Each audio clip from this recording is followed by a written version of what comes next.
that one interaction, that one not thinking clearly changed my life. I set my drink down and I went to to go get the drink. I came back and I handed him the bottle and I said, "Happy birthday." As I was handing him the bottle, Terrence Stewart, he grabbed the bottle and he turned towards the crowd. And he went to waving the bottle and saying, "We popping bottles in the DJ booth." And I take my drink. The moment I take my drink, I knew I could taste the bitterness. I knew I fucked up. And I was sitting there and I started feeling funny. I turned in my chair to the girl that was behind me. She was Vietnamese and white. I turned to her. She was also in the DJ booth. And I said, "Help me. Get me out of here. They got me. They slipped something in my drink." The girl looked at me dead in my face and snatched away from me. And turned back and started talking to the guy. Air It Out Podcast, the hottest podcast in Louisiana. Y'all tap. Air It Out, man. Y'all gotta get me on the podcast. Air It Out Podcast, Shreveport, Louisiana. Hey, man. Air It Out Podcast, check it out, my nigga. Audio, check it out. Fuck with them. Fuck with me.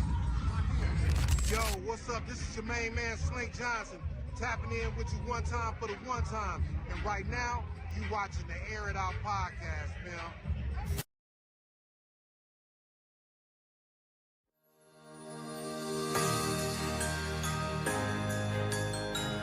About this person, Robert Bouchon, who has posted this status, and he collaborates, if you will, often with MJ Constidious Johnson, this nonprofit group Best 13, and got interrupted by a dog.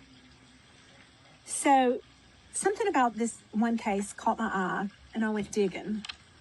And I looked at police reports and read those, and I was just kind of, the case is kind of interesting. For gift cards or different things if you vote early. And I have something to say about that. And I think it should appall everybody that churches are doing this, or that anybody's doing it, because to me it's like buying votes. Because their taglines are, "Let's make history," and things like that. And y'all know what they're talking about. One of the things that I think helped us most was after the primary, we jumped on the Zoom call, about 20 or so people. MJ jumped on, Robert, Shalette, several people that was just concerned about our turnout. Sure. Robert Bouchon was going to be on the show. That's right. And he told me, he said, "Alvin," he said, "let me tell you what I want you to do." I said, "What's that?" He said, "I want you to thank Robert Bouchon. And I want you to thank Marcus Johnson of Best 13. He said that day you put Robert on the Report. You know, it was Robert, Marcus, Quentin Alt. Oh, yeah. There was so many of those young men and ladies that we're so proud of. And we couldn't have done it without their help. Sweet Pack mine. My boy always eating. Hey, playing okay.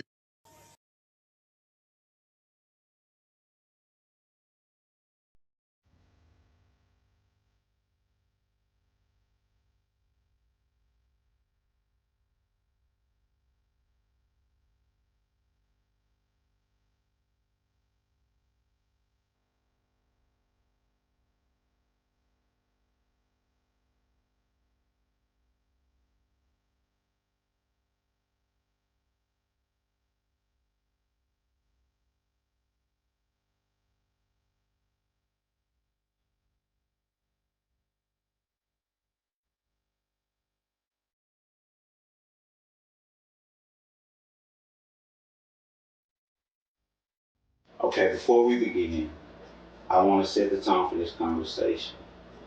This is not an interrogation. This is not a courtroom. This is not about rushing, proving, or pressuring. This is a space built on choice, control, and care. Trauma affects memory, the body, the nervous system. Sometimes memories aren't clear. Sometimes they're fragmented. Sometimes there are gaps. It does not mean someone is lying. It means their brain was trying to survive. Tonight, you're not expected to perform, convince, or relive anything in a way that harms you. You are invited to speak only from what you remember, what you experienced, and what you believe in your own words. I also want to be clear for our audience. What you are about to hear reflects your personal memories, perceptions, and beliefs. This conversation does not assert legal conclusions or findings of guilt beyond what exists in public record. My role is to listen with compassion, ask responsible questions, and allow space for truth-seeking even when the truth is complex or uncomfortable. If at any moment you need to pause, breathe, step away, or stop entirely, the choice is always yours. Before we begin, do you understand the purpose of this conversation, and do you feel comfortable continuing? Yes, I do. Thank you for trusting us with your voice. Before we start, I know it takes a lot of courage to do something like this, and I know it's probably been weighing heavy on you for a while. So I just want to give you a hug of endearment before we begin for being so strong.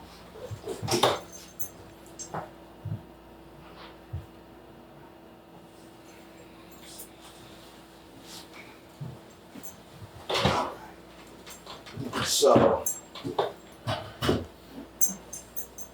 before this night ever happened, who were you as a person?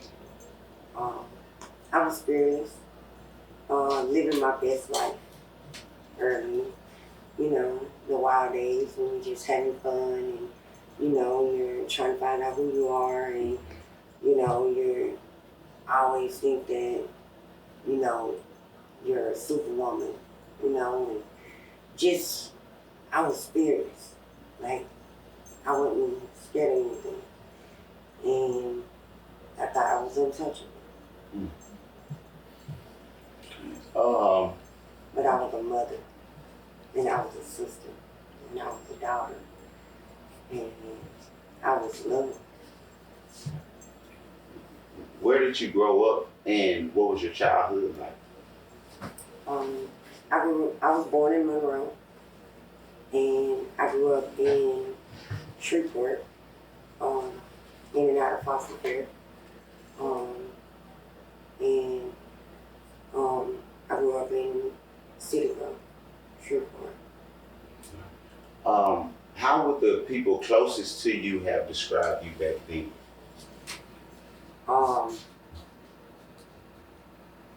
Basically, outgoing, spontaneous. I would be in Shreveport one minute, out the next thing you know, they call, I'm in Houston, Texas. I'm all over, you know. I enjoy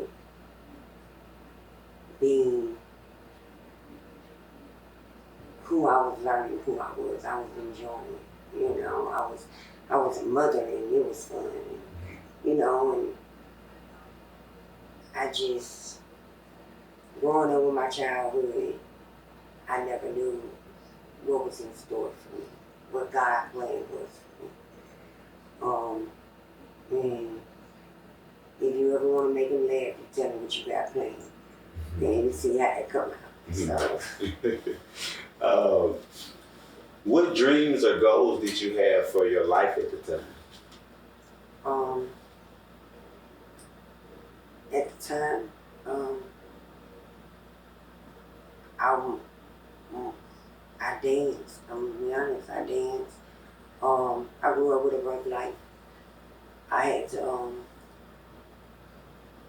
learn how to take care of myself. And, growing up in City Grove at a young age, they teach you how to survive, and they teach you the rules of surviving and how it goes. And I still, to this day, live my life by a lot of those rules and laws that it was taught to me. And but I wanted to be a headline. I wanted to be a Holly Berry, what kid don't look and want to be a superstar, but I only had one talent, and that was dancing. And that's what I started doing.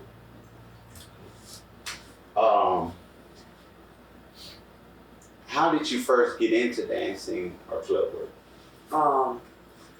I was in New Orleans, and Katrina and Rita happened, and they was like, they're having a thing to sponsor. They needed women to dance to sponsor, to give to the surviving mothers, to help them get their kids stuff all over because they lost everything. So I volunteered to be one of the girls at Shishi's in New Orleans, first place I ever danced. And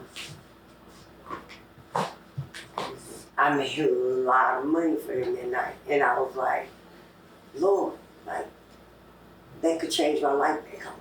Right. So, that's how I got into doing it. And dancing was actually just strictly dancing. And it was just selling a fantasy. And it was glamorous at the time. It was everything that every little girl think that they want, all eyes on them. They're the star at the moment, until they walk off the stage. So I enjoy entertainment. What did that work represent for you, financially, emotionally, or personally? At first, I did it to help other women that didn't have, because it was just a sponsorship at first. First time I danced, I didn't bring anything home. We danced, we made our money, and we turned it over to the club to give to the women to go to Target to buy clothes. And the women were so grateful to where I loved the way that felt, So I wanted to be able to do that for my family, be able to come home and, buy my brother's first pair of Jordans. We didn't grow up happy, to be able to pay my mom a light bill because she on Social Security and can't work. Being a girl from Bel Air Projects, we didn't have very many options. Growing up, it was either, if you was pretty, you either got white or you danced if you wanted your independence. So dope, I became a set girl, and I didn't want to be in it. I rather danced than been independent, and come with the fast life come drugs. Comes with it, and a lot of people don't know. A lot of young women that's out there thinking it's glamorous. Yeah, but drugs comes with it, and you have to be completely strong. You're not ready or mentally prepared for the people that has been out there exceedingly years older than you. You're mentally, your mind's still at a baby. And I'm from Shreveport, Louisiana. When I went to New Orleans and Texas, they're years ahead of us. So it was like a speedball.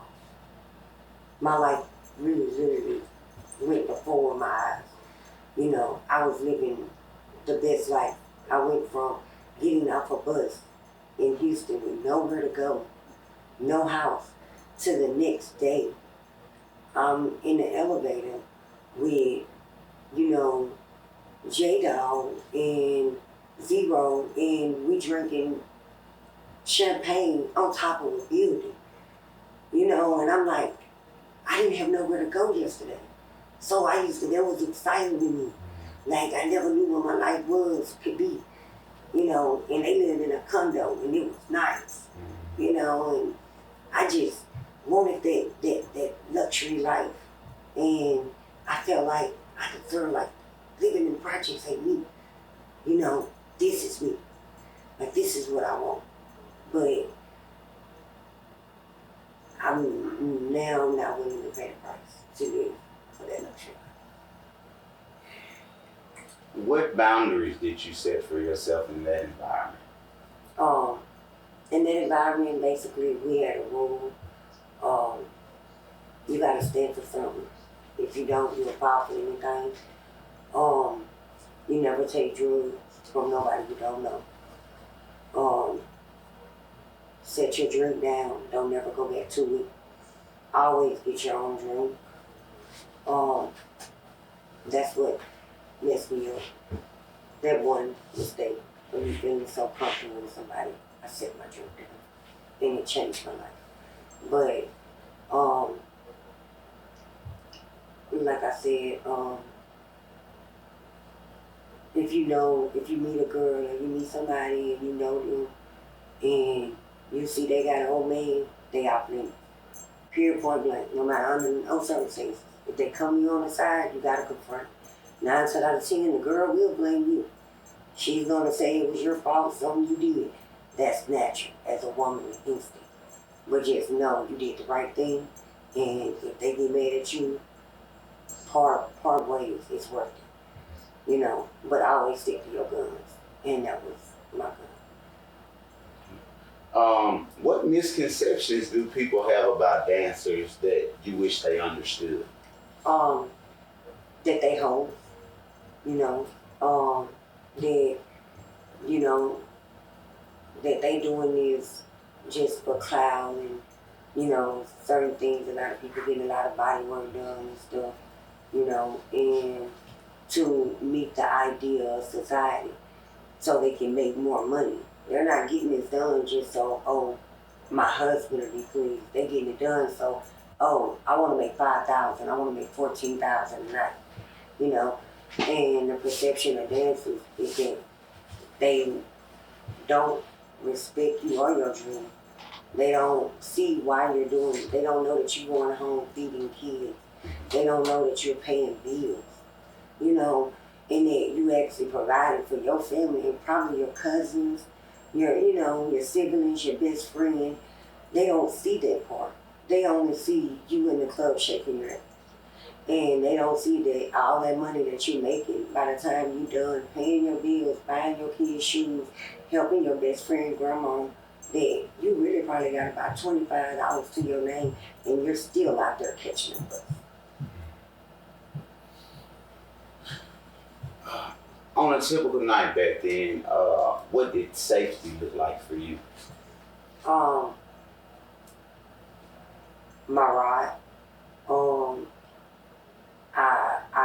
I carried at the time, and my brother, he also secured my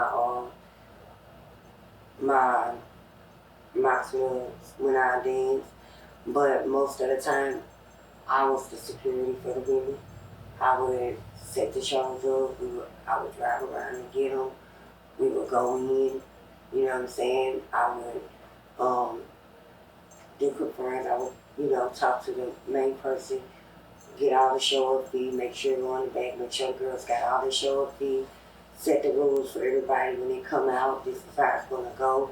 No groping anything out of the way. We cutting the show, because that's what you get your show-up fee for, So, just basically being firm with them and demanding your respect when you walk in the room.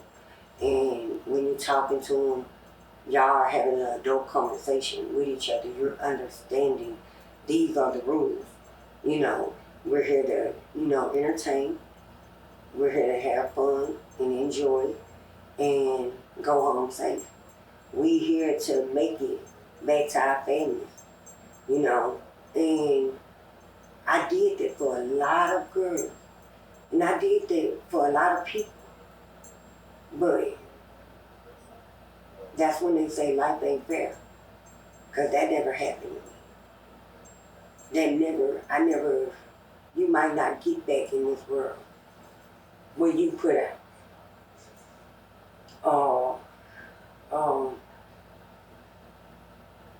But you can't expect you out of the world. And that was what I had to learn over a lot of years. Surviving what I survived.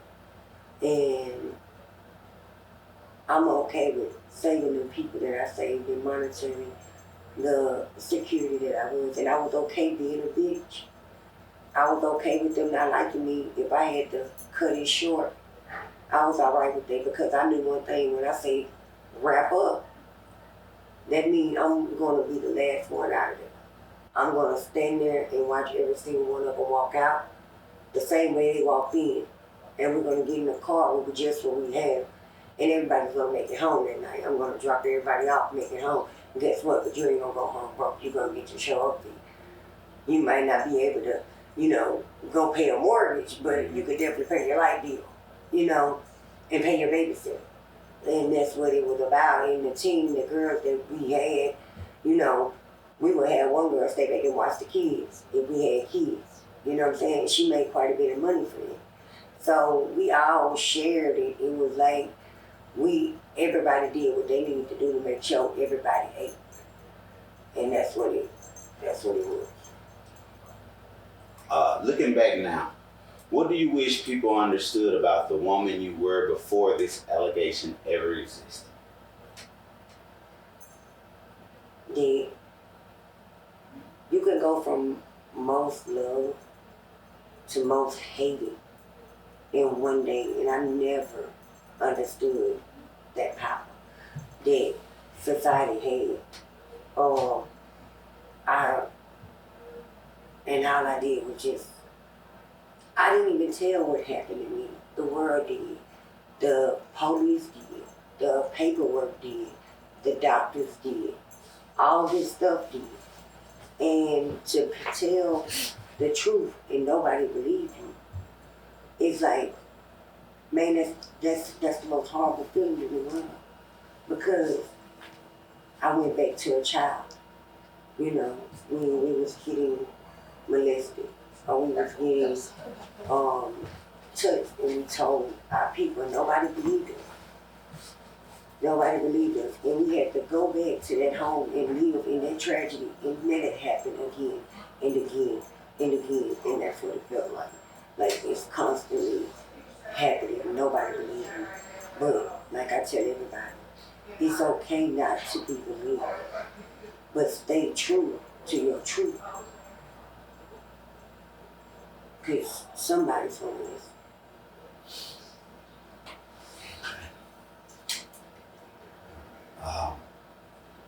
Let's go to that night. As you remember it, how did that night begin?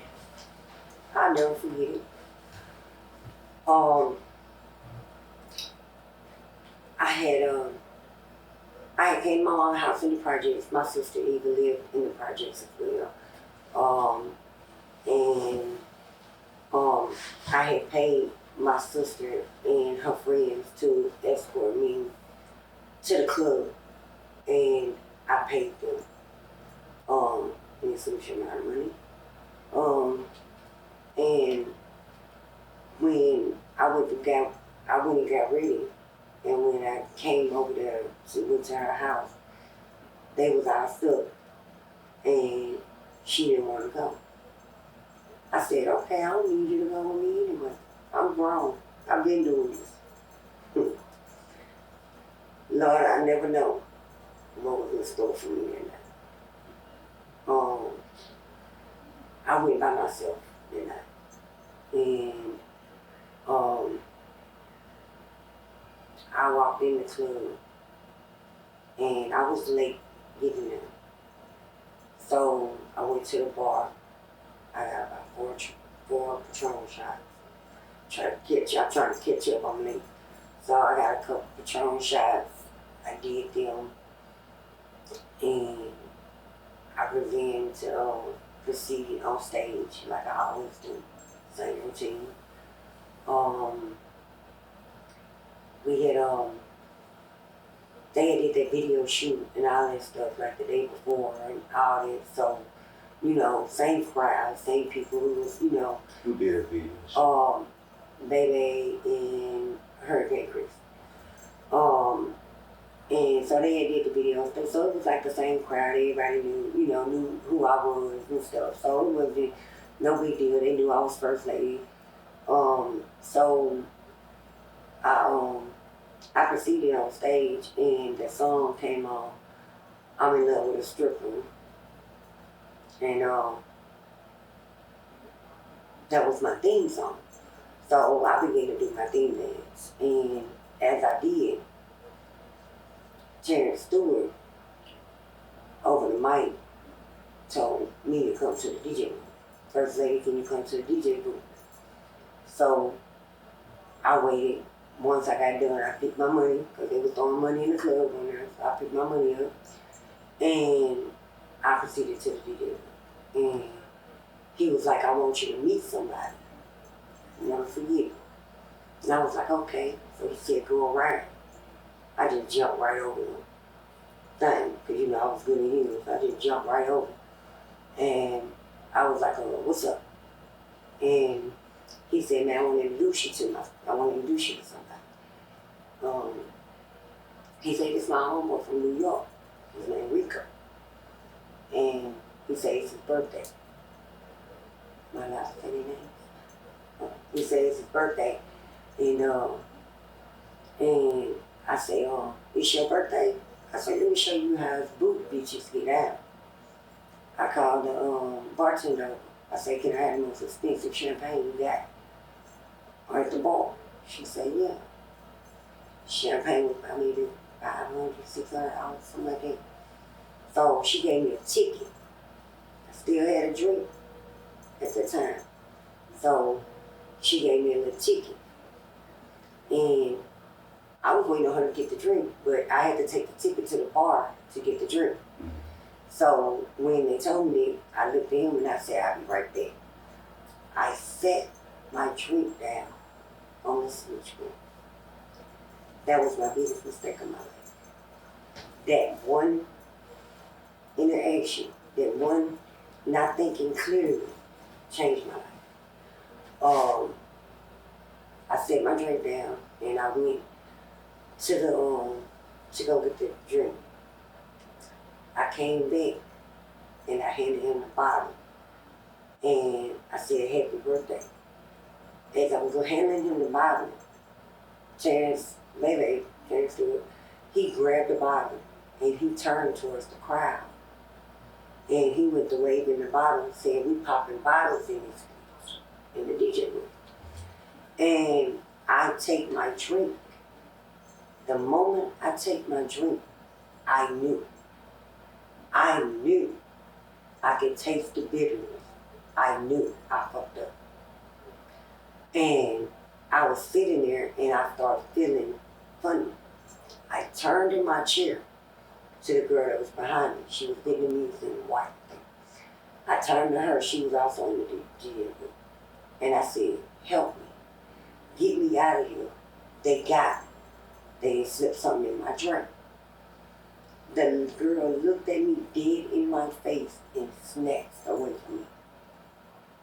And turned back and started talking to the guy. When she did that, I tried to get up on my own to try to get away from where I was at. You know, maybe if I pass out in the middle of the club, they'll take me. You know, so I'm trying to get out the booth. Well, when I get out, I can't walk. So I pass out. When I pass out, they said, they called the security guard up. And the dude said he was going to take me outside. He said, no, that's my homegirl. Take her upstairs so she can shake back. Baby, I'm unconscious. Ain't no shaking back. I'm out of there. So, as I'm unconscious upstairs. Now, I can tell you what from this point right here, I can tell you what I see on the DVD that was shown to me.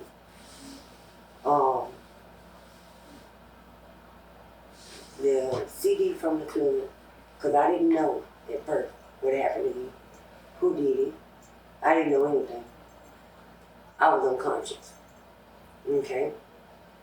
And the CD shows that the man comes upstairs, shows the camera him taking me upstairs from the back of the stage, over his shoulders. He lays me down on this couch upstairs. And he tried to shake me back, and I'm out of there. So he just waved it out like, let her rest, and he walks out. Ronald Johnson comes in, and he gets to fondling me, you know, and then he walks out. Then Baby comes in. When he comes in, he gets to messing with my clothes, my buttons, and you can see me in the camera like, you know, and he looks up, okay? He gets his phone. He looks up, he sees the camera, okay? So he gets up off me, and he walks around the couch, okay? He takes his chain, he puts his chain, okay, to the back of him, right? Everybody know when that man moves their chain to the back of their shirt, what that means. So he takes the camera and he texts Ronald Johnson, and he tells Ronald Johnson to move the camera. And his fingerprint was taken off the camera. And where he moved the camera. So it goes by, okay, with them for a blank moment. It's blank for a minute. And then the stairway in the middle of the house, and the thing comes up. When it comes back on, Baby has his chain turned to the back of him as he's walking out, fondling, adjusting his clothes. And that's caught on the hallway camera. And when they, after the club, you see Ronald Johnson comes up there, where I get hit in the head twice with a Grey Goose bottle, after I'm already unconscious. For what reason, I don't know. Why, I don't know. I suffered a concussion. And they, Ronald Johnson goes downstairs, tells the bartender that it's a girl on the second floor. Okay. The bartender comes up there and tries to wake me up and move. They call the ambulance. The ambulance rose me in my chest. He said really hard. And the first thing came out my mouth is, they hurt me. I don't remember ever saying it and that they raped me. I don't mind. That had to be nothing but instinct.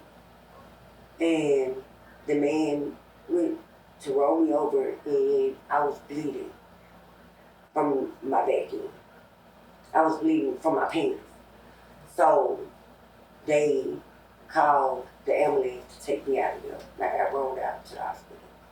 When I woke up, I didn't know where I was at. I thought I was dead. First thing I said when I woke up and it was completely black is, Jesus. And when I said that, a lady opened the door. And she said, no, baby, I ain't Jesus, but I am detecting the rainbow. And you was found sodomized on the third floor of KoKo, on the second floor of KoKo. And I need your permission for us to do a kit. We was able to stop the bleeding. And I said, what? And I went to try to get up. I couldn't move.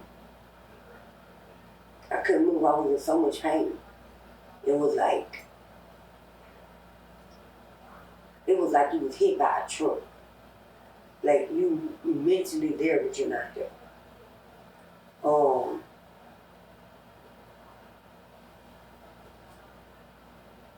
They asked me if they wanted me to call anybody. They said your family was out there. Your mom. I don't want to see you. I was so ashamed. I was so embarrassed. How could I let this happen? I didn't think to blame no one. I blamed myself at the time. Because I felt like I was untouchable. I felt like I was nice to people. And then, you know, people wouldn't do that to me. But as things happen, you know, Shannon Stewart, he came at me earlier that night and was like, hey, what's up? And I told him, well, you better stop playing before I tell Nicole, you know. And he like, man, I know what's up with you. You know, so he tried to buy me. And I was like, boy, you can't do nothing for me. I like what you like. Because in that industry, you don't turn them down. You don't turn people of power down. You know, you try to let them down lightly because they could ruin your image. You know, so I was trying to avoid it. So I was like, well, I like what you like. B can't do nothing for me. And I learned right then and there, what a man can't buy and what he can't get, he will find a way to take it. And that's the most scariest thing ever in life when it comes to people in power. So,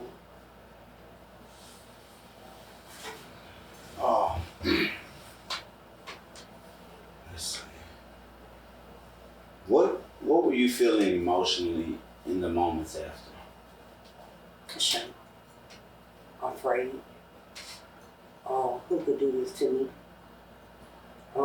They asked, the DA came in and asked me, who do I think would do this? And I was like, I don't know. I said, I'm so oblivious to what happened where I was like, go ask Mayday. He'll tell you.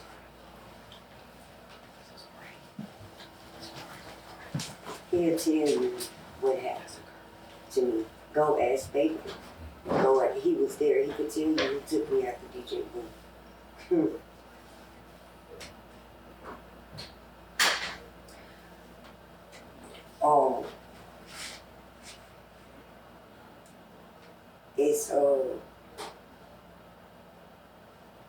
It's amazing because I didn't know there was one person that came and told me. And I know that person would never lie to me. He was a good friend. You know, shout out to Mandigo. I came home. And when I came home, when he found out I was home, out of everybody that I knew, Mandigo was the first person to come check on me. He pulled up to my mom in the house in the project and said he had to holler. And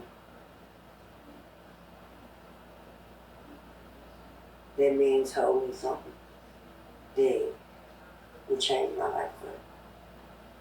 And then I knew. Right after that, they brought the video out. They confirmed everything. Yeah. Baby, I did this to me. And how? How could I? Like, how? Why? What? I'm nobody. Nicole beautiful. Why I'm a nobody? I have nothing.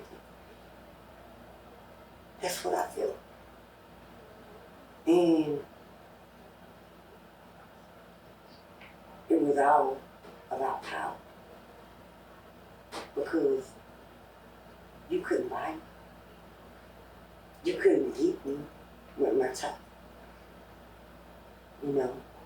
So you got to wait to take. Was Mandigo in the club that night, or did he hear it through a source? He, particularly, I couldn't walk. So him and my brother slid me in the back seat of that truck, you know, the truck he had with the wrap on it. And slid me in the truck. And I was riding in the back, laid across the back. My brother was in the front and he was driving. And he said, "It's just gonna be a couple blocks." And he like, "Man, you all right?" I'm like, "Man, I don't know who did this to me, man. Who would do this, man?" And he like, "Man, so, you know, who was you with last?" I told him. And he like, "Man, I already know. They bragging about it at the barber shop." So I didn't need no camera to tell me what happened. His word was solid enough for me because he never had a reason to lie. You know, we have rules from where we're from, and standing on business is one of them, and being solid is another. He had no reason, and he didn't gain nothing, you know, and he just said, "Man, you ain't deserve it. You good people. You know, you good people. You ain't deserve it." And I thank him for it. Because no matter what and how, I know for a fact that somebody knew they were true. See where I couldn't walk, where you can't use the bathroom. Flesh on your body is shaking. Like you're having a baby. You know? So the flesh on your body is shaking. You can't pee. They didn't raise me the way a man raped a woman. They raised me the way a man raped a man. And when you take something like that from a woman, y'all, that's different. It's different. It hit different. You can get over a sexual assault. But when that happens, and you can't walk, you can't use the bathroom,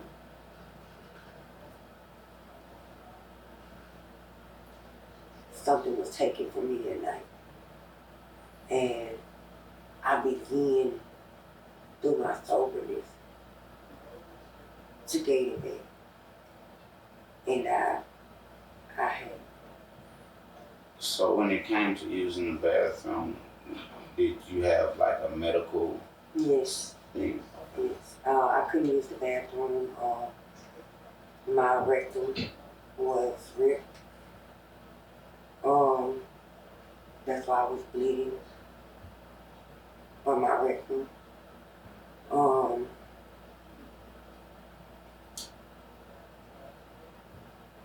It was hard.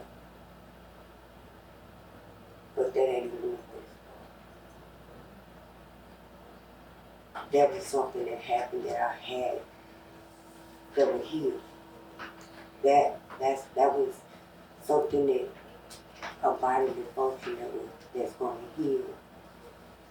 But the worst part come later. And I believe we'll get there. Do you know what medical care that you received following that night?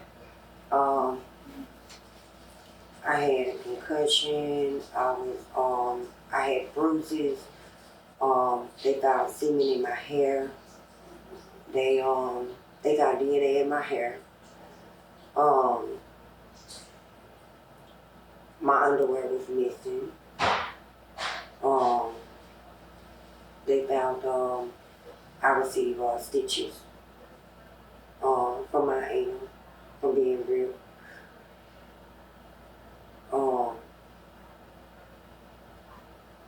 Emotionally, torn up. Basically, just, I had stitches, I was bruised up. My legs, my arms was bruised like they was being healed. And I was already unconscious, so I didn't understand the marks, the handprints that was on me, and they were big. They wasn't from an average size person. The hands was big, the marks on them, but was extremely blue. My back, my bra was tied up from behind. I guess they couldn't fasten it, so they tied it up in a knot.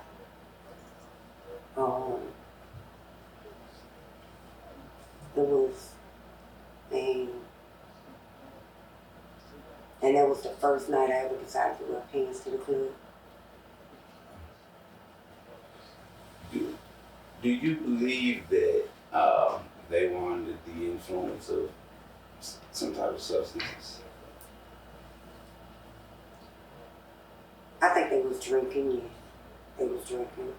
But overall, they was in their right mind when it went down, because y'all moved in sequence.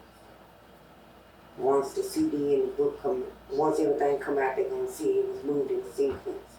That, are you saying in sequence as if this may have been like it was done before? They already, like it was, this ain't, I wasn't the first rodeo.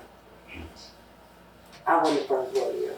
For you to text this man and tell this man to move the camera, and he come in and move the camera, and like y'all knew what to look for. You knew how not to try to get caught. You got caught, but you didn't own up. All I ever wanted was a public apology. That's it. I ain't want no money, I ain't want nothing. I don't want nothing from you. You did enough. And I just wanted the world to know that I was telling the truth. That's it. And that to other little girls, like, don't set your drink down. Don't set your drink down. I don't care who it is. It could be your brother, your daddy. If you walk away from it, it's dead. Baby. Don't set it down. How would you describe your interactions with law enforcement? Did you feel believed, questioned, dismissed, or supported? Detective Marengo, Detective all day was there, 10 toes down. They had a leak in the department that was being told everywhere I was. They showed it to my mama's house several times, trying to talk, offer money. Everybody say, oh, it wasn't even, they offered money. I ain't walking money. That's real talk. I ain't riding around in no Benz and no Knicks, baby. You remember how much they offered? They offered me about 200, anywhere from 100 to 200. It was in a briefcase. 20,000? To drop the case. And I told him it wasn't even about the money. I wanted the world to know I wanted an apology. But your ego was so big. You couldn't even give me just, I'm sorry. That's how much I mean. I mean nothing. I mean nothing to them. They treated me like I was nothing. They took my purse, took the money out of my purse, threw my purse in the trash. The detective found my purse after the detective all day, and I done found all day.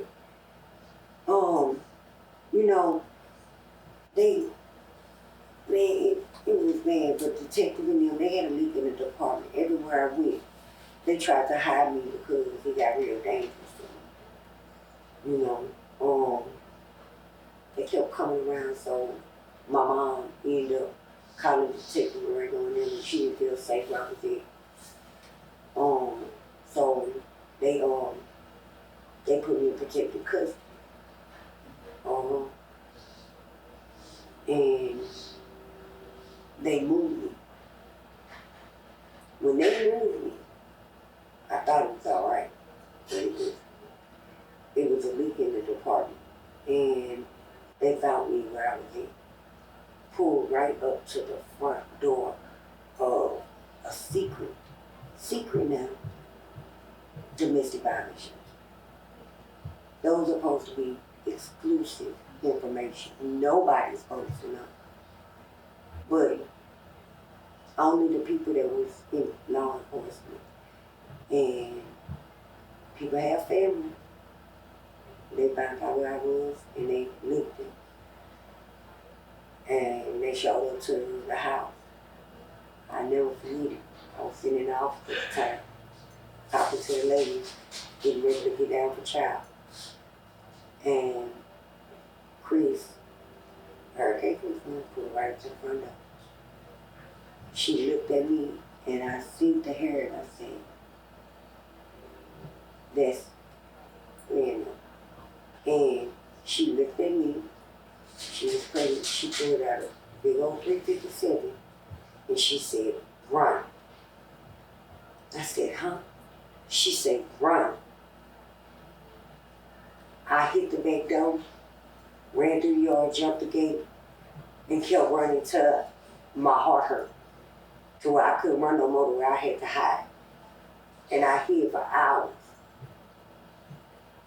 until they sent somebody to find me. I ended up falling asleep while I was hiding from fear. I don't know if I fell asleep or passed out, because I didn't have a weapon or nothing to defend myself, and I just said, like, Lord, all this, I'm having to go through all this, and all I did was go out.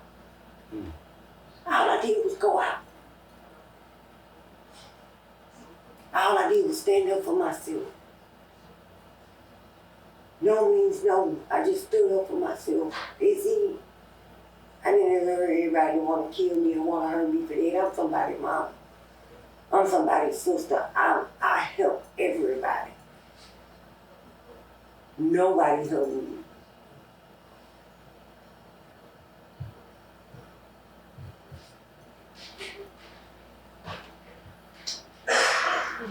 What were you told about the evidence that was collected? The evidence that was collected, they found Ronald Johnson's DNA in my hair.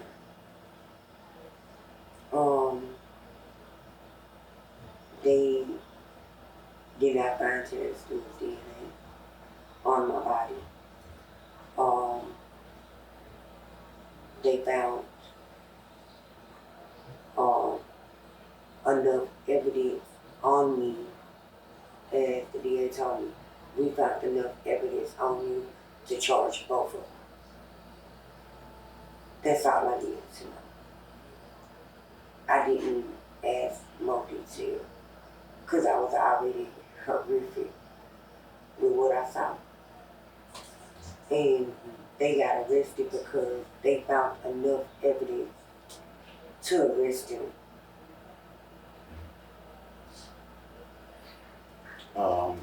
Were there moments during the investigation that confused or troubled you? Yeah.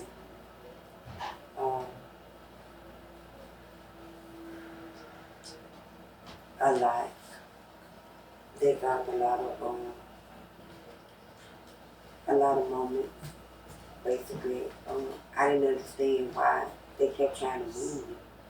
Like, why I gotta keep moving? Like, why do I lived in a bag. I had 2 shirts, 2 pair of pants.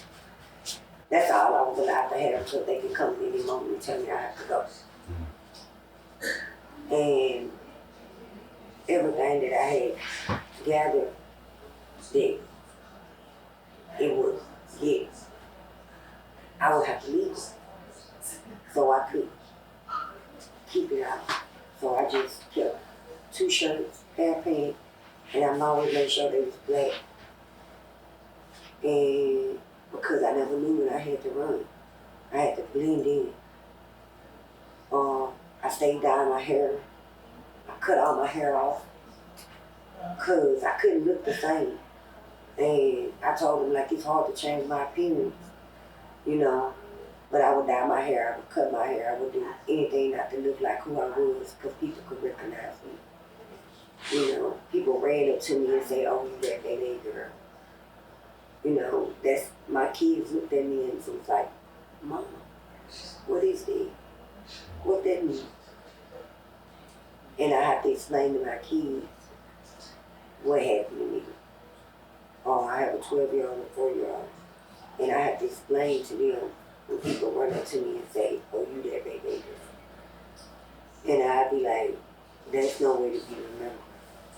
And how did that affect their psyche and mental health, having to hear that said about their mother?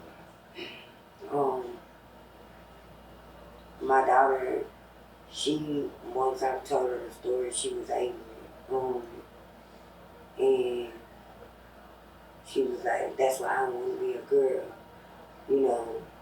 And, you know, I had to explain to her that, you know, that's why we tell you about your dreams. You know, we have coasters for them. You know, my daughter, she don't listen to certain music, you know. She's very withdrawn. She don't like parties. And she said, ain't nothing gonna happen to me like my mama. And that hurt me, but she's aware. And I know being aware will keep her safe. But she's like, you know, Mama, why didn't you tell somebody? Why didn't they go to jail? Why didn't this? I said, and I told her, I said, I stood up for myself. I did. The only thing I know how to do was tell the truth, baby. Where did we get you, Mama? They still free. They still, I said, that don't matter. God got his own judgment. God got his own judgment. And I never lied about who I was or what I was. Not once, not to nobody. You know, I said, so all I did was tell the truth. How did the length of the legal process affect your mental and emotional health? I began to, after that I had alcohol poisoning 3 times. I went to the emergency room 3 times, and one day to where they put me into upstairs on the floor because I would try to drink to get myself to that point right before I pass out so I can remember anything. Because I'm like, how can somebody rip your body apart and you get sticks and you don't remember? How? But when your brain shuts something off and blocks it out, it's for a reason. It's because you can't mentally have your mind with it, you know. And I would drink and try to remember. And try to remember and feel like that if I just get this little bit more drink to where I could just, I literally be going like this trying to drink to remember what happened to me. And it was backwards. I ended up drinking myself into the hospital. And when I told them why I was doing what I was doing, because they didn't understand, why would I get out the hospital from alcohol poisoning, leave and go right back to a bar and go to drinking again? Because I wanted to remember. I wanted to know. Didn't want to watch that video no more.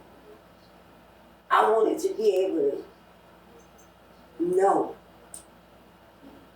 And to lose a part of your mind and lose a part of your life and don't know, but have all the wounds from it, have all the affliction from it. That's the worst thing in the world. And I went from drinking to where when I started getting counseling, it brought up pain. I remember something was taken from me. Over the years, many claims and counterclaims have circulated publicly. When did you first become aware of them?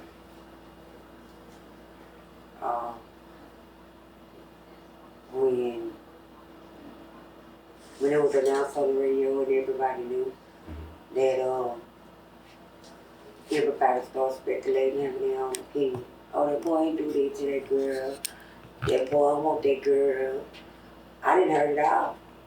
I didn't have people talking about me directly in front of me, not knowing that I'm the girl you're talking about. And I listened to them. I didn't interrupt them. I heard them out. You want to know something hard? Sit there and listen to somebody talk about you, to you, not knowing that it's you. And when I opened my mouth to correct them and gave them straight key shots of stuff that really happened, they just look at me. And you gotta be a different type of strong to not interrupt somebody when they're telling you something about you and it's not true. But they believe what they've only heard. Now you believe what you heard, and let me tell you from the horse's mouth. Let me give you the truth. And the only thing they can do is say, man, you couldn't be my sister. Yes, I could have.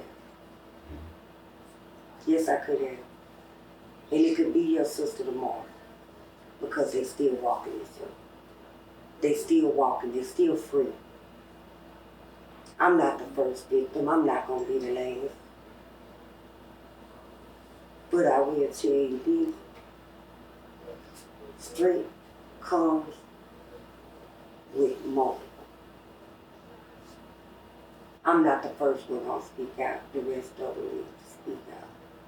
Come together, be better. You can't knock nobody out with a finger, but with a fist, we can make some mighty blows.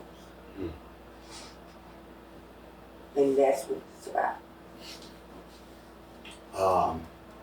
There have been people who have characterized this situation as consensual. How do you personally respond to that claim? Child, please. 7 stitches, consensual. They even made an allegation that we can pull up in court, pull up on documents, that I got ripped from doing these splits. This was brought up in court. This is something that we can go back and read on paperwork. And my anal was split open from splits. Now I have a 5-year-old daughter, she does the splits. I guarantee you she ain't in no hospital. I'm 42, I do the splits, and I guarantee you I ain't in no hospital. It didn't come from there. Wasn't nothing about it consensual. The video will show that I was unconscious. So how do I give consent to do something while I'm asleep? There ain't no way possible. And for anybody that wanted to know, no, it was never consensual. How did hearing rumors about judges, prosecutors, or outside influence affect your trust in the justice system? I had none. I watched right in front of me them to be bought out. Yes. Attorneys, my attorney, bought out. Stopped representing me and went to bigger. Paid attorneys. Okay? Money moves everything. Are you saying that the attorneys that were representing you in the midst of the case, they stopped representing you and Could I pull them as well? and start representing you. Yes. Sam? And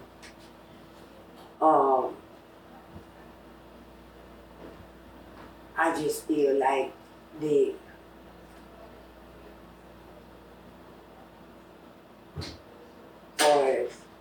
far as what they did and what they got bought out for or whatever, they got an answer for it. I'm not here to prosecute them. I'm not here to say, oh, you did the right thing or you did the wrong thing. I'm here to say that y'all got children. I could be one day. My child could be your turn. And everything comes with a price. But when you won't sell or be buzzed, you know what I'm saying? Because I used to always my kids that they weren't saying everybody in the world got a price. If they not bought out, you ain't offered the right number. So, but like I told him, I'm not for sale. I've done my dirt. You know, I was very promiscuous. I got my bread. You know, I wasn't gonna sit there and let you laugh in my face and kiki and I walk away hungry. I had a family to take care of. And any means necessary. If you think I'm gonna let my child cry because they hungry and their stomach hurt, you out of your mind. I did what I needed to do and what I had to do, and I don't have no regrets about it. I got to answer to God. He forgave me. And I'm cool with that. But I know I also had limitations and I had laws from the grove, what you do and don't do. And that was not one of the things you do. We don't sell out. We stand strong. Like we stand down 10 toes and win, lose, or draw. If you stand behind what you believe, that's just what it is.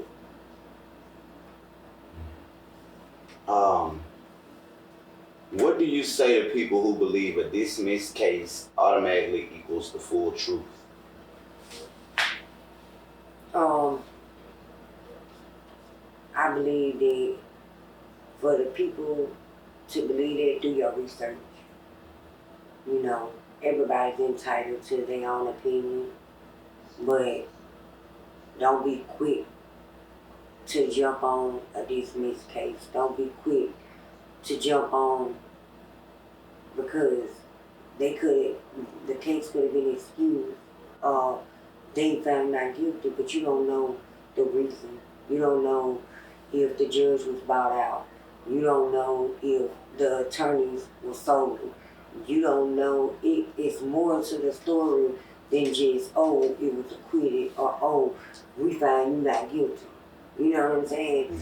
And people have to understand that when it comes to the system, and man, it goes deep. When it comes to the system, everything that is being moved in the system, in the court, is a calculated move. They playing real checkers. They not playing the little games we playing out here. Everything they do is already made. They knew one thing. If they convicted Ronald Johnson, who he was on the chopping list, they were about to let that happen. Why do you feel like they had a vested interest to protect him? Because if Ronald Johnson was convicted, Ronald Johnson was signed. Ronald Johnson was single. He was going to tell. He even made it very clear in jail that if Terrence Stewart and them didn't come get him, he was going to sing like a canary. 2 weeks later, he was out of there. And we got that on papers. We can prove it. Is there something you've never been asked publicly that you feel is essential to understanding your experience?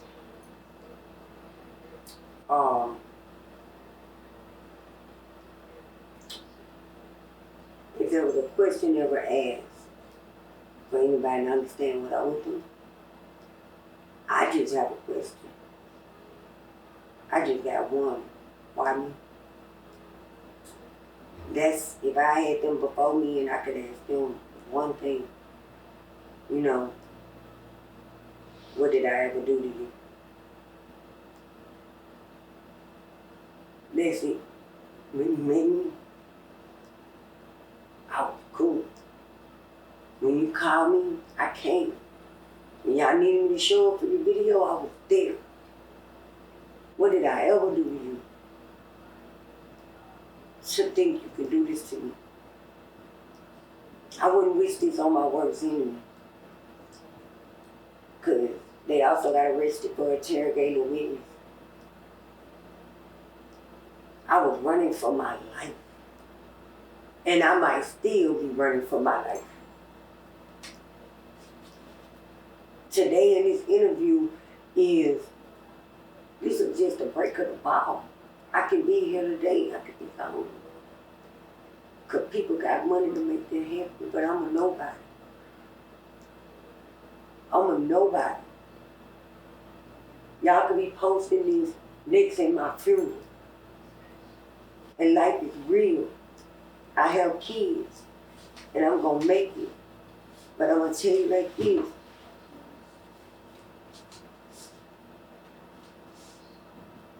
God don't leave no deed unpunished. If you trust and believe in him with all your heart and your mind, guess what? He said, watch how you treat my anointing. I might not be perfect, and neither was Mary Magdalene. She had her own immigrations, and so do I. But guess what? You don't deserve to get treated the way you're treated. And you don't deserve to be stoned. He has sinned, shall not cast the first stone. So who are you to try to condemn me for just telling the truth?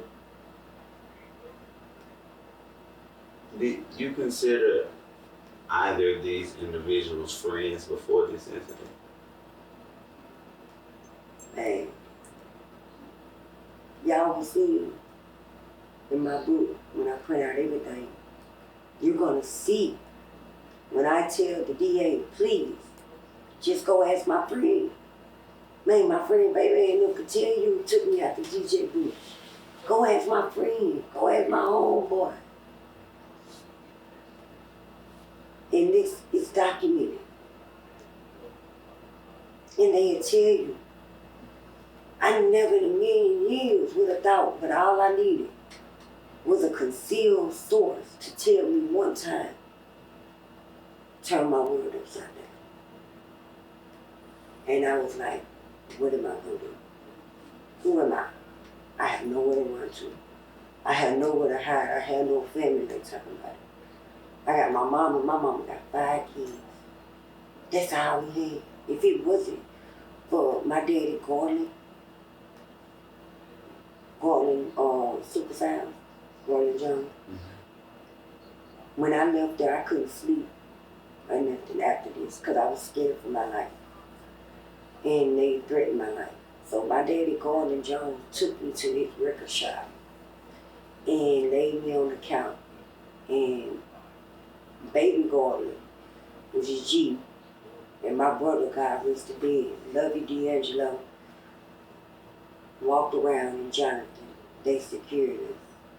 They secured me and walked around and shut the shop down when they had the shop right there on the Sydney record shop. And they shut the shop down just so I could get sleep. Because I hadn't slept. I was so scared. Time I closed my eyes, I'm in the middle of the club screaming. Nobody turned around. And these nightmares there, never change.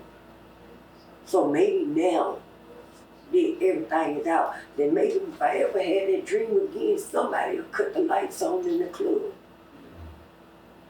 Because I'm standing there screaming, nobody else. Over 300, 400 people in the club that night. Nobody stopped and say, hey, man, what you doing? Where you taking her? So I tell everybody, if you in the club and you see somebody carrying somebody, or you see somebody out, don't walk over them. Take them. Make sure they safe, bro.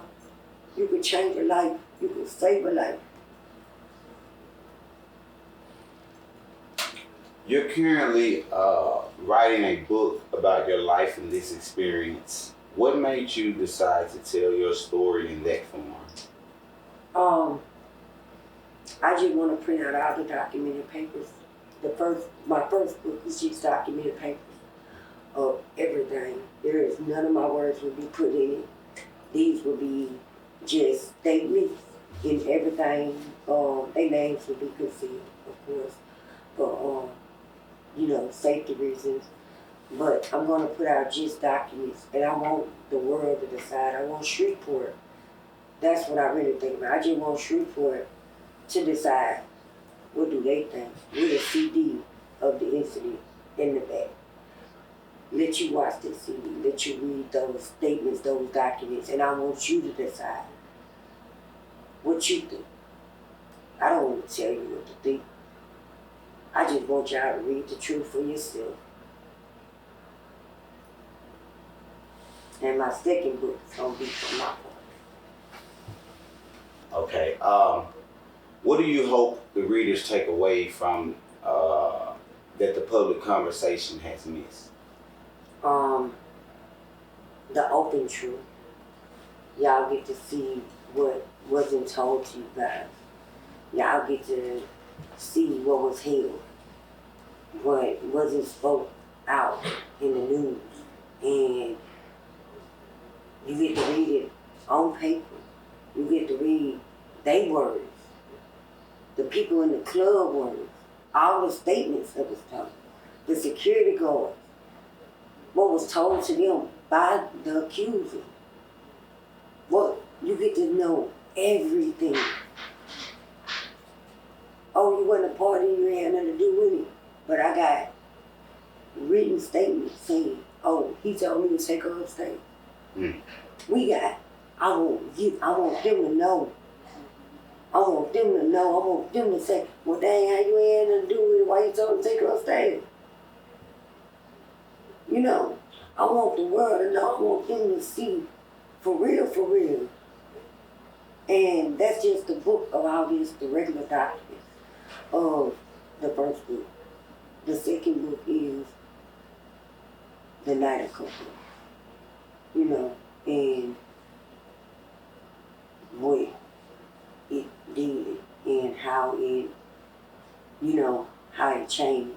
And that would be what I was telling you guys from detail to detail of the experience. Me running for my life. The feeling of fear and survival. The feeling of going from sexual being to I was the prey. Now I'm the hunter. I went from hunting people to being a star and where the money you get to, oh Lord, let me put on some jogging pants, let me put a hoodie on. Let me not be seen. How can you go from, and when you born looking like me or being my color and you gonna stand out. I'm a very happy person, I'm very outgoing and, I give people hope. Hey, that's what I live for, to make people laugh. And I'm very, very playful as old as I'm very playful, but I believe in, just having hope in the middle of no hope. Because that's all God is. He's hope and love. That's it. So I tell anybody, if you could love your newborn baby the way you love them, that's God, that's love.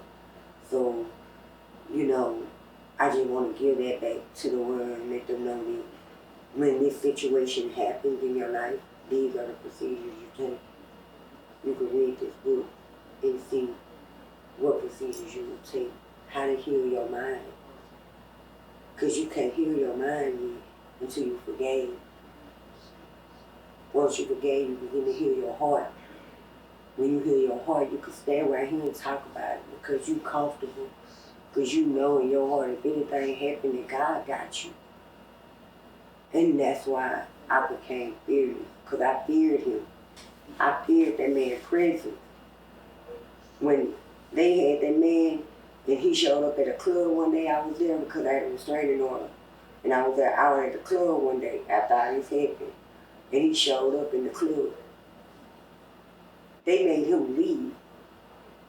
They tried to get me to leave because I was a nobody. But that point at that club, that night in Bossier, he had to leave. That was a great feeling for me. They made him and his whole little crew leave so I could enjoy my life.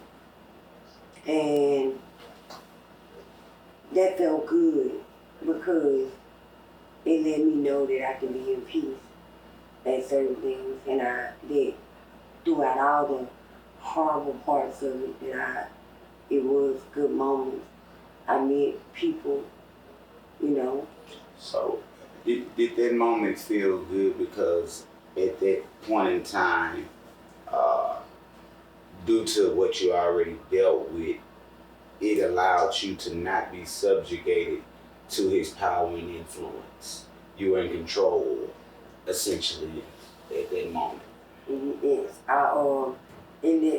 at that moment, the police and the security let me know I didn't have nothing to fear.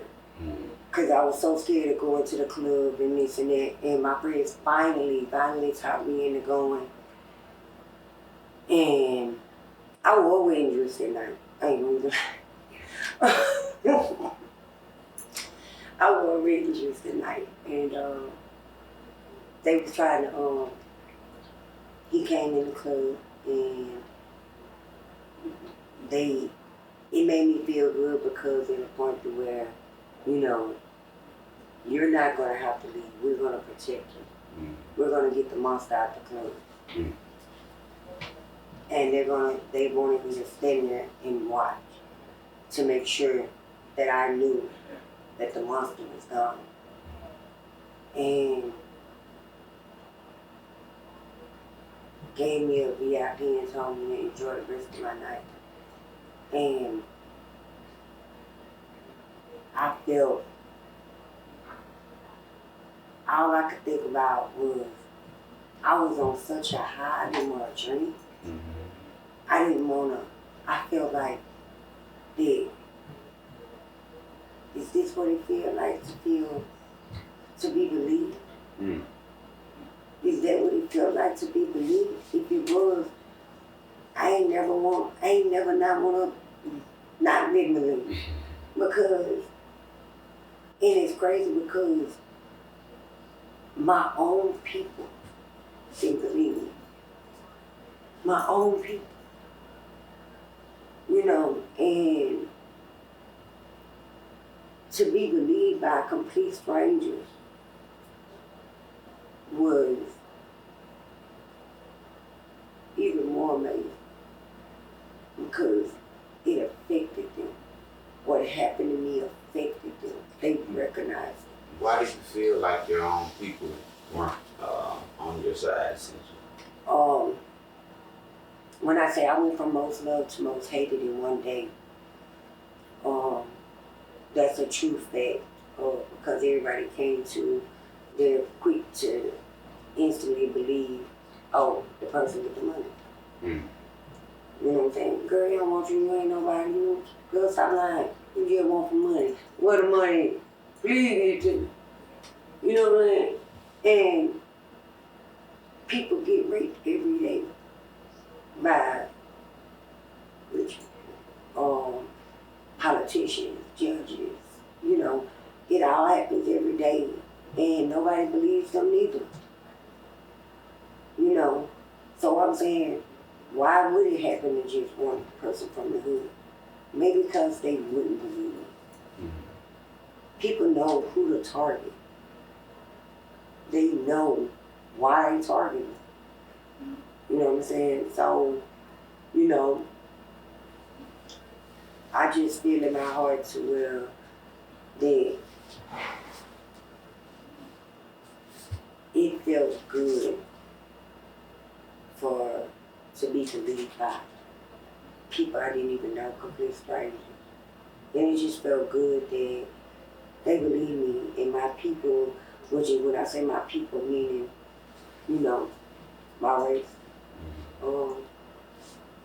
turned against me.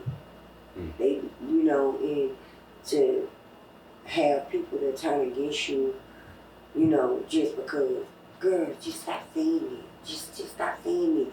You gonna get this. Baby, I don't want nothing to do with it. I don't want nothing to do with their success. I don't want nothing to do with none of that. I got success in my heart. God got my levels. I got success with me, my children. It ain't about that. Have you forgiven these two individuals? I had to. Because I never forget. That don't mean I don't want justice. It don't mean I don't want,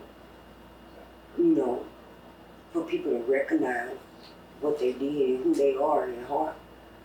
But I had to forgive the demon within them to do that to me. Because, baby, that was pure evil.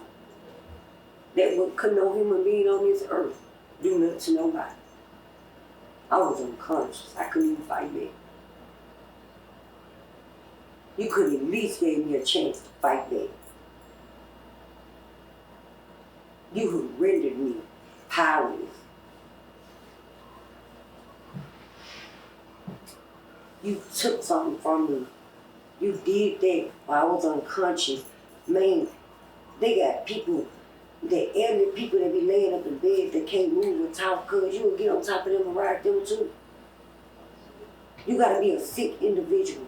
So I knew it had to be a demon within them. Because ain't no way God can make something that evil.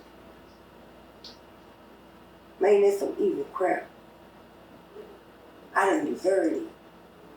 But it woke me up. It woke me up. I'm wide awake now. And I've been wide awake ever since. But I forgive them for what they did to me. Because I gotta heal for me. I can't get the blessings God got for me until I'm able to forgive. And I did need the apology then. But I don't need your apology now. God gave me everything I needed when He told me it's time. It's time. It's time for you to heal. It's time for you to stop hurting. I had to let that pain go. It stopped me from being there for my kids. It stopped me from being a mom. I started doing drugs just to escape myself. My kids didn't deserve it. They deserve to have me prison. My kids was taken from me through the process of me going through this trial because the man wanted to hurt me. They didn't want me to make it to be able to tell the truth. So by them endangering my life, they told me that my children were in danger to even be around me, and I lost custody of my children. All I did was get raped. I was a victim. But not only I was a victim, my children were victims. Because guess what? They had to be raised without a mom. And I never even had the courage to tell my children why I wasn't there. I just told them I was on drugs. But that wasn't even the case. I couldn't even just say I can't be around y'all because I'm in danger. And the reason I was in endangerment is because of what somebody else wanted to do to me. That they were scared that y'all being around me, that y'all were going to get hurt. So I had to give my kids to my kids' dad. I ain't seen and been able to talk to my kids in years. I just started having a conversation with my baby son that's in jail now. And I love him with all my heart. I have grandkids that I don't see, and it all resort back from what they did to me and why my kids was taken. Because when they had the boys come try to kick my mama door in for me, My children was hiding under the mattress. I lifted the mattress up and put my kids, babies, under the mattress and put the mattress down. And I stood there with a deuce revolver with one bullet. And I sat on that floor and I waited till them hinges came off the door. And I fired. And they said, man, that B got a gun. And they ran. We called 911. They took my kids and that's when my kid's dad came and got them. And they said that my kids being with me was anything. So I didn't lose just that night of me.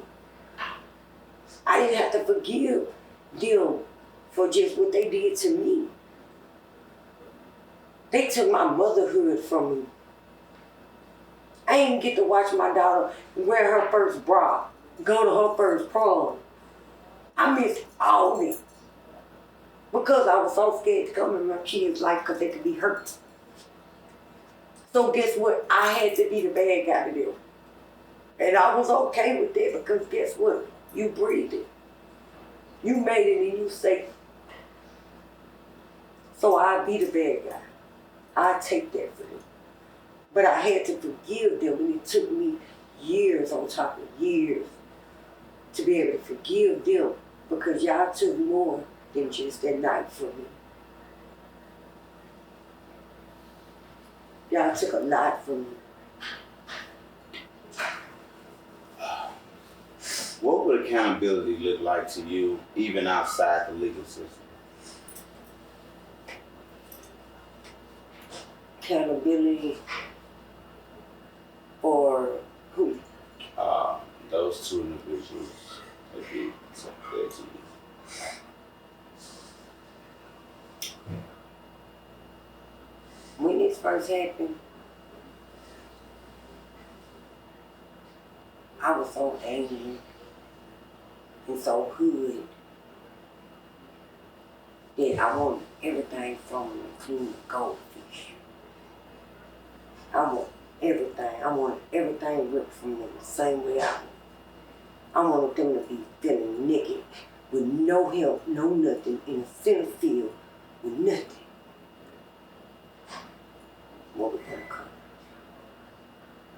It wouldn't stop what was going on. But you know what would stop now? Other people being aware. When you look, you can't wear that mask no more. You can't throw that money everywhere no more. That money ain't good no more. That money like toilet paper now because the truth is out. Don't nobody want it. It's devil money now. You know what I'm saying? It ain't no good. When people start standing for something and saying, man, that money ain't good, here come. That money ain't good, here partner. They're taking that. That means when you earn your way, accountability for me, for them is knowing that you have to admit when you're wrong. When you at a point in your life where when you repent, you gotta repent for everything. They in so denial of what they did, and because the world said what they said and made them think that they believed them and all this, to where they didn't even repent for what they did. Because if they truly repented, you know what I'm saying, you would see a different part of them. You can't straddle the fence and say you're no Christian and study slipping people drinks and raping people and hurting people. You can't be a Christian with that. You know what I'm saying? God say turn the other cheek. Man, I've been hurt so much by this situation and by this stuff. I ain't got no more cheek to turn. All I can do is just look you head on.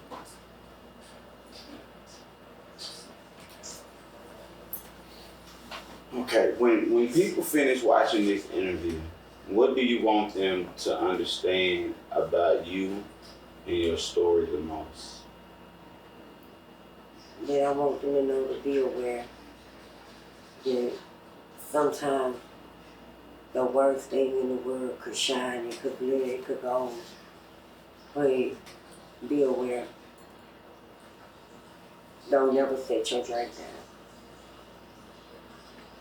You know, don't look at glamour and gold and money and think that it's okay because it's not. And you still can get hurt. And for all the young girls and for the mothers, you know, check on y'all kids, make sure that they straight. When you go to the club, do a buddy system. You know, your baby could walk out and go to the club that night and never return. Just to, I want the girls and the people that take away from this video that if something ever happened to you, then you might not be believed. You know,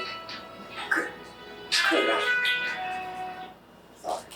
That you might not be believed, but that's okay. Stand in your truth no matter what. You ain't gotta be believed. But one day the truth gonna come out. God always lets it come out. So just if anything ever happened to you or anything ever did wrong, stand up for yourself. I went through hell. Now all I do is stand up for myself. I got dragged through the mud, I got called a liar, I got beat. Girls, I got beat, I got everything. But guess what, I'm still standing. And that's all I can do. Okay, so I want to tell you, thank you for trusting us with something so personal. What we heard tonight is not a verdict. It is not a legal ruling. It is one person's lived experience shared in her own words. Real journalism doesn't rush to judgment. It listens. It questions responsibly. And it leaves space for complexity.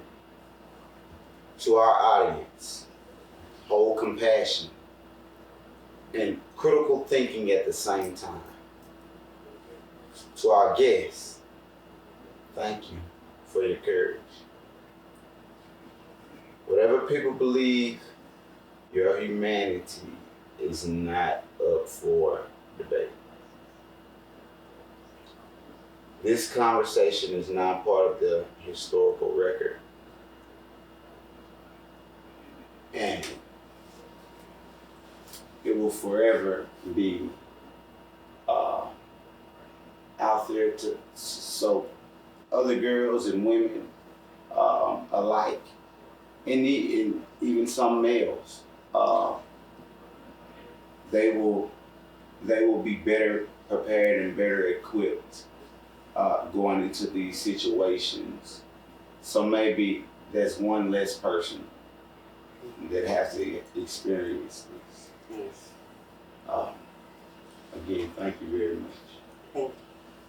Thank y'all for letting me go share my fun.